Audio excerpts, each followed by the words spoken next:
Estamos de vuelta con Ricardo Herrera, experto laboralista, para conversar sobre los costos de la Ley de Seguridad y Salud en el Trabajo. Hola Ricardo, ¿cómo estás? Enrique, buenas tardes, ¿cómo estás? Gracias por venir. Cuéntanos, ¿cuáles son los principales costos que trae esta ley? Bueno, esta ley que está vigente desde el año 2011 trae varios costos que la verdad creo que pueden ser excesivos para muchas empresas en el país, ¿no? Por ejemplo, la contratación de médicos ocupacionales. Si la empresa tiene 200 trabajadores o más, tiene que tener un médico a tiempo completo. Tiene que haber exámenes preocupacionales a la gente que ingresa, exámenes ocupacionales todos los años, exámenes postocupacionales cuando la gente cesa en el trabajo. Tienen que haber también capacitaciones, 4 al año en materia de seguridad y salud en el trabajo, lo cual supone contratar un experto en seguridad y salud en el trabajo que no siempre se tiene en la empresa. Tiene también que contratarse un experto para que elabore el IPER, ¿no es cierto?, que es la identificación de peligros, el mapa de riesgos, ¿no es cierto? Tiene que haber también una persona que se aboque al tema de seguridad y salud en el trabajo a tiempo casi completo. Y evidentemente todo esto supone una serie de costos laborales en los que las empresas tienen que ir incurriendo poco a poco, ¿no? Claro. Ahora, a mí me llama la atención porque tú me describes estas obligaciones y a mí me hace sentido si, por ejemplo, estamos hablando de empleos riesgosos, ¿no? Claro. Pero si, por ejemplo, estamos hablando de una empresa donde todos son trabajadores de oficina, ¿no? ¿Por qué la empresa debería asumir la obligación de, no sé, vacunar o hacer exámenes médicos? ¿Qué tiene que ver eso con las obligaciones del empleador? Claro, o por ejemplo a una universidad privada o pública que tiene profesores part-time, que tienen cientos o miles, que dictan 3 horas en una universidad, 3 horas en otra, ¿no es cierto? También habría que hacerles exámenes médicos ocupacionales todos los años. Claro. Y evidentemente no pasan sino solo 3 horas de la semana en ese centro de trabajo. No tiene sentido un examen ocupacional ahí porque no van a adquirir ninguna enfermedad ocupacional en ese centro de trabajo, ¿no? Claro, yo lo entiendo cuando hablamos, por ejemplo, de los trabajadores de una mina, que sí están expuestos a una serie de riesgos propios del trabajo. Claro. Pero claro, cuando se trata del profesor que está dictando clase, no tiene mucho sentido que sea la empresa la que asuma el cuidado de la salud de ese señor, ¿cierto? Claro, lo que se persigue es que todas las empresas en el Perú tengan una cultura de seguridad y salud en el trabajo que es muy importante, ciertamente, ¿no? En el mundo, según cifras de la OIT, 2.4 millones de personas mueren al año por enfermedades ocupacionales o por accidentes de trabajo.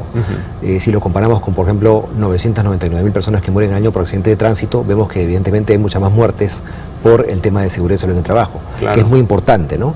Pero creo que la ley ha pensado básicamente en una industria manufacturera o en una industria extractiva como modelos para configurar las obligaciones legales, ¿no? Claro. Y me parece que es excesivo. Creo que deberían atemperarse estas para que además puedan ser asumidos estos costos por los empleadores. De lo contrario, vamos a tener un alto nivel de incumplimiento, ¿no? Según cifras de la Cámara de Comercio de Lima, por ejemplo, el año pasado, el 40% de la gran empresa no está cumpliendo.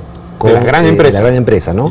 El 20% de la mediana empresa está cumpliendo apenas, y en el caso de las pymes evidentemente es mucho menor, el 10% apenas está cumpliendo según lo que ha estudiado la Cámara de Comercio de Lima, ¿no? Claro, porque probablemente para una pequeña empresa, no sé, imaginemos una empresa de menos de 10 trabajadores, tener pues un médico que vaya regularmente a hacer estos exámenes no es un costo que se pueda asumir, ¿cierto? Claro, es más o menos unos 100 a 150 soles por trabajador, ¿no? Claro. Entonces pensemos en cientos de trabajadores o miles de trabajadores y evidentemente tenemos un costo ahí bien importante, ¿no? Eso aunado al hecho de que por cada sol de remuneración hay 50 céntimos de costo laboral, hace pues que sea cada vez más difícil cumplir con la formalidad laboral, ¿no? Claro, y esto preocupa mucho porque acaba de salir el nuevo Doing Business y es bien triste, pero hemos retrocedido, ¿no? Yo estaba revisando además la parte que tiene que ver con regulación laboral y Doing Business es bien claro cuando dice que no hemos avanzado nada en los últimos años. Además, el exceso de formalidad laboral perjudica al propio trabajador, porque hay una relación directamente proporcional entre mayor costo laboral y menor nivel remunerativo. Estamos en el percentil superior de Sudamérica en costos laborales y en el percentil inferior de Sudamérica en niveles salariales. De acuerdo. Tú me contabas que has hecho un estudio sobre cuáles son las principales infracciones que son detectadas. ¿Nos puedes contar un poco sobre esto? Sí, justamente revisando 66 resoluciones de la Dirección Regional de Inspección de Lima, hemos detectado que se han impuesto 184 sanciones. Las infracciones más comunes son básicamente 6, ¿no? En primer lugar, no brindar formación e información adecuada al trabajador, no darle, por ejemplo, su reglamento interno de seguridad y salud en el trabajo al momento de entrar a la empresa, ¿no? Y no informarle sobre el mapa de riesgos, por ejemplo, ¿no? Es decir, en qué lugares podría haber peligros de accidentes ocupacionales, ¿no? Eso tiene 20 sanciones y se lleva el récord, digamos, de las 66 resoluciones analizadas, ¿no? En segundo lugar, no tener un plan y un programa de salud en el trabajo, que es una obligación del Comité de Seguridad y Salud en el Trabajo y que debe ser puesta en conocimiento de todos los trabajadores, ¿no? Además, recordemos que si la empresa tiene 100 o más trabajadores, el Comité de Seguridad tiene 6 miembros por lo menos y todos tienen licencia pagada. Claro.